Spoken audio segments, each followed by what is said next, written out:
मोकामा के छोटे सरकार यानी अनंत सिंह लगातार सुर्खियों में बने रहते। विगत कुछ दिनों पूर्व जिस प्रकार से अनंत सिंह और सोनू मोनू गैंग में गोलीबारी की घटना हुई थी, जो शूट आउट हुआ था, इसको लेके जमकर बिहार में सुर्खियां बटोरने का काम अनंत सिंह ने किया था।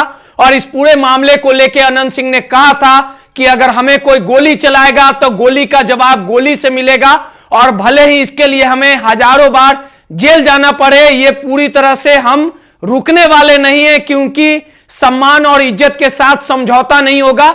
इस पूरे मामले को लेके अनंत सिंह ने कोर्ट में आत्मसमर्पण किया था। वहीं सोनू की गिरफ्तारी हुई थी और मोनू की तलाश में लगातार पुलिस ने उसके घर पे नोटिस चिपकाने का भी काम किया था। और इसको लेके उसकी जो पत्नी और जो उसकी बहन है, उसने पुलिस के कामकाज में विरोध किया था, जिसको लेके एफआईआर दर्ज किया गया था। लगातार सोनू की गिरफ्तारी के लिए कहीं ना कहीं पुलिस जो है वो एक्टिव मोड में है, एक्शन मोड में है। लेकिन मोकामा फिर से एक बार सुर्खियों में है, क्योंकि हाथीदह थाना क्षेत्र में प्रेम पासवान की हत्या 3 तारीख को कर दी गई थी। और इस घटना के बाद कहीं ना कहीं पुलिस की कार्यशैली पर सवाल खड़ा हुआ था। लगातार मोकामा गोलियों की गूंज से कहीं ना कहीं थर्रा रहा है। लगातार गोलियों की गूंज मोकामा में सुनने को मिल रही है। और इसको लेके प्रेम पासवान की जो हत्या की गई थी, उसको लेके एक बड़ा जो पटना पुलिस के तरफ से कार्रवाई किया गया। और इस पूरे खेल के पीछे यानी साजिश करने वाले अपराधी कल्लू और उसके एक अन्य साथी निशांत राज की गिरफ्तारी हो गई है। बार एएसपी ने मीडिया से बात करते हुए कहा कि यह काफी ब्लाइंड केस था, लेकिन पुलिस ने 2 आरोपियों को गिरफ्तार कर लिया। और इस पूरे मामले को लेकर 2 आरोपियों की गिरफ्तारी जल्द ही हो जाएगी। पुलिस से ने मीडिया से बात करते हुए क्या कुछ कहा, बार एएसपी ने, जरा आप सुनिए। दिनांक 3 फरवरी 2025 की यह घटना है। हाथीदह थाने को रात में करीब 11:30-12 बजे के आसपास एक सूचना मिलती है कि एक व्यक्ति का शव दरियापुर में पड़ा हुआ है। मैं भी उस समय नाइट राउंड में था। तुरंत वहाँ पर हम लोग पहुँचे और सबकी पहचान हुई। सब व्यक्ति का था और वह पास का ही रहने वाला था। और सबको देखने से लग रहा था कि गला घोट करके इसकी हत्या कर दी गई है।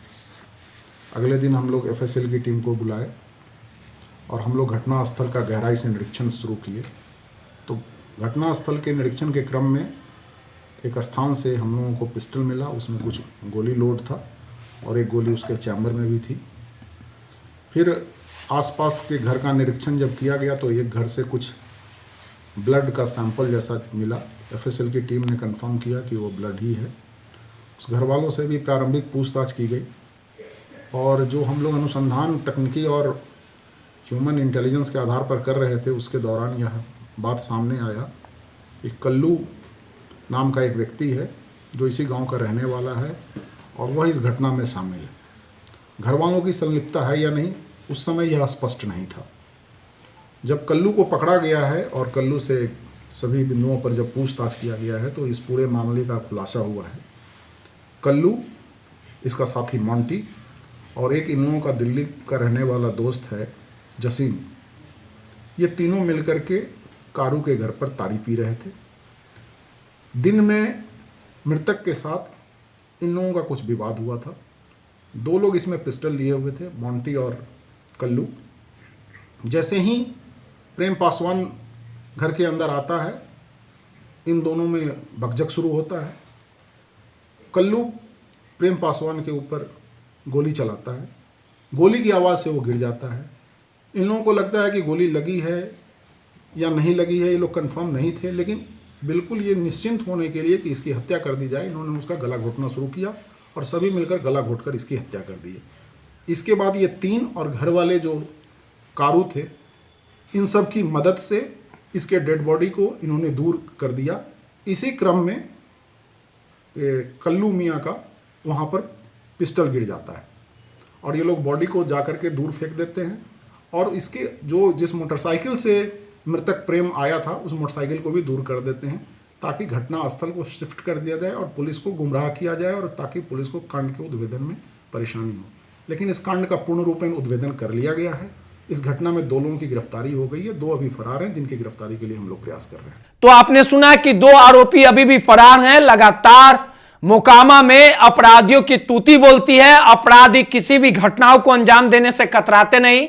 लगातार हालिया कई दिनों से मोकामा में जो गोलियों की गूंज है वो कहीं ना कहीं सुनने को मिल रही है, और लगातार टाल पे एक समय था कि गोलियों की गूंज सुनने को मिलती थी। एक बार फिर से पूरी तरह से कहीं ना कहीं मोकामा डिस्टर्ब है, लेकिन पुलिसिया तरफ से कार्रवाई लगातार की जा रही है। मोकामा से कृष्ण कुमार की रिपोर्ट।